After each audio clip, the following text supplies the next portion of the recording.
Hello everybody, got a video here on how to remove pop rivets, and it's these here little things, and you can put them into metal to hold the metal together or to another item. They work really good, better than screws at times depending on what you're doing and the circumstance, but I really like using the pop rivets when I'm able to.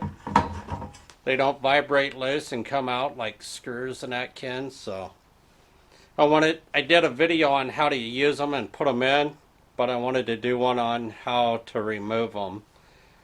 But I got one already screwed into here, and I'll end up drilling a hole and I'll put another one in. So we'll get started here and I'll show you if I can get the camera focused okay.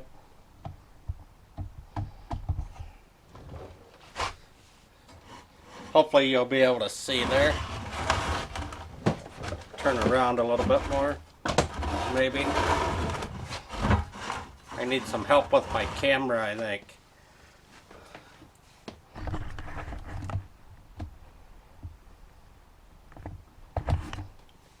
Okay, maybe right there will do it.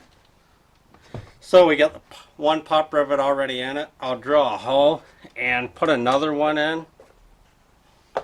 And when you're doing these, you'll want to have the size drill bit that your rivets calls for. So you'll want to double check that. If you're not sure, ask someone. So it's going to be a little noisy here. I apologize for the noise.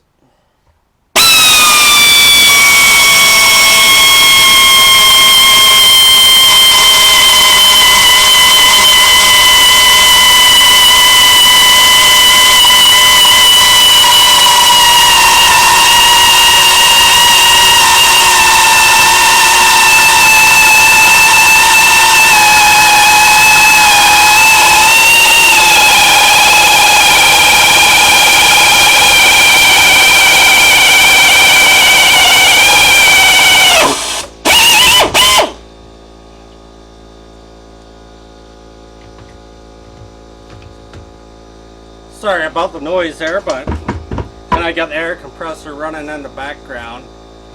The drill I'm using is from Harbor Freight, and I'll probably end up doing a video on it once I get my air compressor lined out a little bit better where it don't run as much like it is right now. But once you get your hole drilled and you got the pop rivet and your pop rivet gun, you stick it in there and you squeeze it together.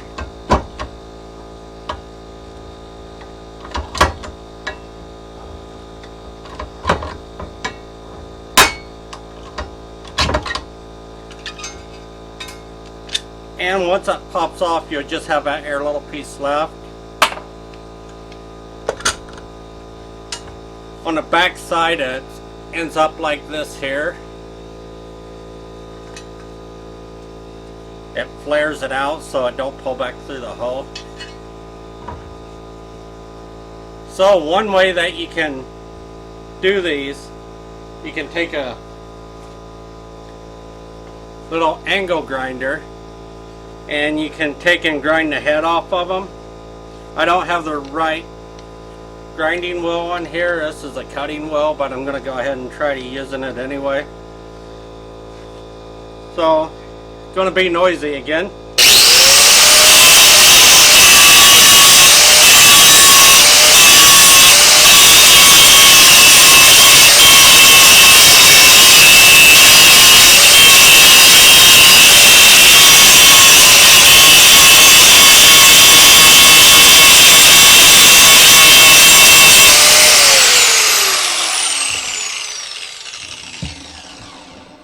So once you get the head of it ground off, you can just take a screwdriver or a punch and should be able to tap on it.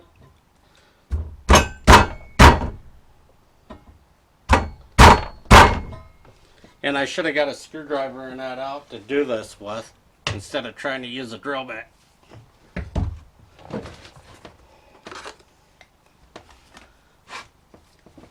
But you just take the screwdriver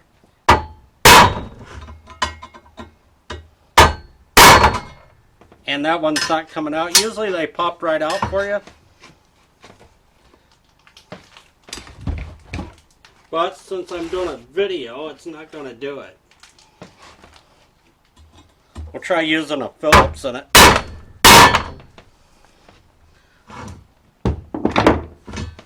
But if you have a punch or a Phillips screwdriver, it works a little better. A punch is a whole lot better to do these with. I should have got one out before I started the video, but I didn't think of it.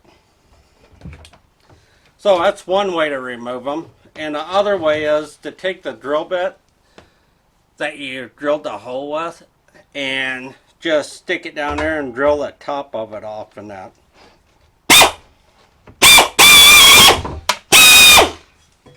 It's much faster that way, a lot easier.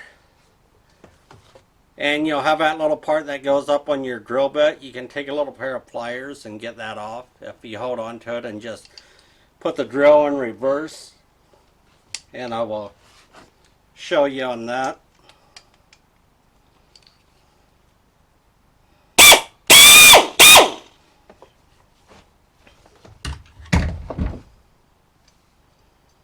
And you end up with just that little washer part of it like.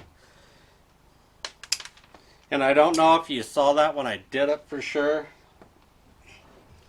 But all I did, once I find that little part again, and I lost it. But all I did is, when it was on there, I just tucked the pliers and held on to the washer part of it like, and reversed the drill.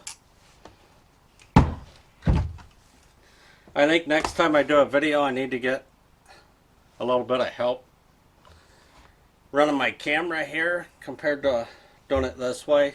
Sometimes it works great, sometimes it don't. But they're pretty simple to remove. So don't forget to like my videos, comment, subscribe, and don't forget to hit the notification button, and have a great day everybody. Bye.